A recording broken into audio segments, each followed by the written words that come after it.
And joining us now, President and founder of Eurasia Group and G0 Media, Ian Bremmer. Ian, good to have you. What do foreign leaders or allies think of President Biden right now? They don't think he can serve another 4 years. And I will say that is true of every leader that I have met with that's attending the NATO summit. Doesn't matter if they come from the right or the left wing of their respective political spectrums. This isn't news to them. They've reported this from the G7 summit. They talked about this when they met with the president in Normandy. It's not that they don't like him. In fact, they're deeply concerned. NATO allies, more than other countries around the world, very concerned about what it would mean if Trump were to become president, given his stated policies on Russia, Ukraine, and on NATO, and on the European Union. So, I mean, it's not like they're saying, we don't like Biden, we want him to go. They just don't think he's up to it. They increasingly think he's going to lose. And so what they're asking is, what's the state of play? What's going to happen? Is he going to step down? Who's going to make him do it? If he does step down, who's going to be there? I mean, this has become, you'd think it would be all about Ukraine and all about NATO. But, I mean, the reality is the United States is the linchpin of NATO. And if they can't count on the U.S., they've got a very serious problem. Do they think that Joe Biden is not up for campaigning, or do they think that he's not up for actually governing? Not up for campaigning the way he campaigned 4 years ago. And I mean, that's not just about the debate. That's even true with the ABC Stephanopoulos interview. It's true with the way they have limited the amount of time that he has with the public, much more, sort of pre-scripted and shorter statements, fewer bilaterals, shorter bilaterals with world leaders. They all notice it. Again, these are his principal interlocutors around the world. These are his principal allies. They have all seen it happen. And it's not that they're worried that Biden is not capable of being president right now, that they're not saying he needs to resign. I didn't hear that from anyone, but I did hear there's no way that he's going to be able to capably continue to campaign effectively for another 4 months, never mind carry out 4 years after that. And again, they will not say that publicly. And will they won't say that publicly to him? Because they're allies. Will they say that to him? I think it's hard to say that to him. It's hard to say that directly to him, I think. But the people around him are certainly hearing it.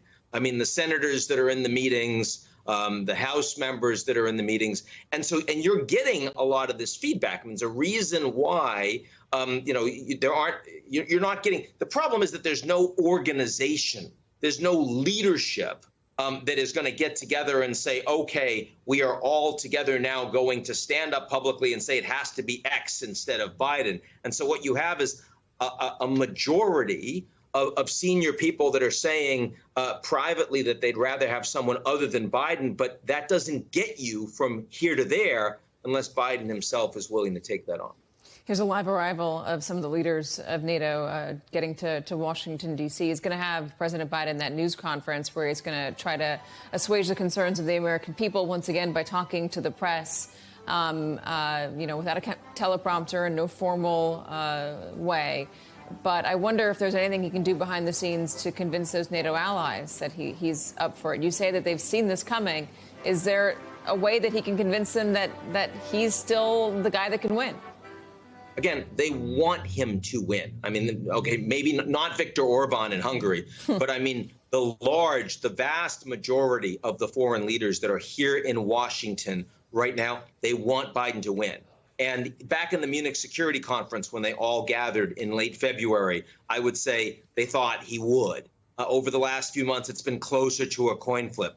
Right now, they mostly think he won't. And that is on the basis of them continuing to spend time with him over the course of the last 1-2 years. They've seen the deterioration. They've seen him slow down. And it's not just physically slowing down. It's repeating the same anecdote twice in an individual meeting. I've heard that from a world leader today. It's, not recognizing someone that he knew quite well when he came up and introduced him. Again, we're talking about a world leader here. These sorts of things, you can't not recognize them. And it's not because they don't like him. It's not because they don't want him to be president. That's not it at all. It's because they feel like they have so much at stake in this election. I mean, let's face it, the United States one way or the other, U.S. got through Trump.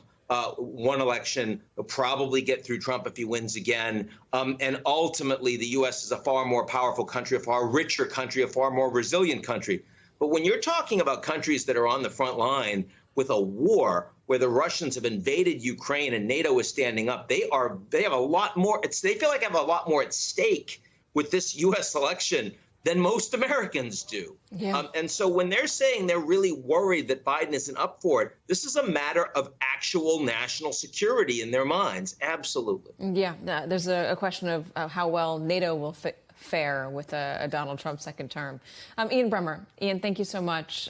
Hey there, MSNBC fans. I'm Luke Russert, and be sure to join me, Rachel Maddow, Jen Psaki, Lawrence O'Donnell, Steve Kornacki, Joy Reid, and many more September 7th in Brooklyn, MSNBC Live Democracy 2024. Click on the link for ticket information.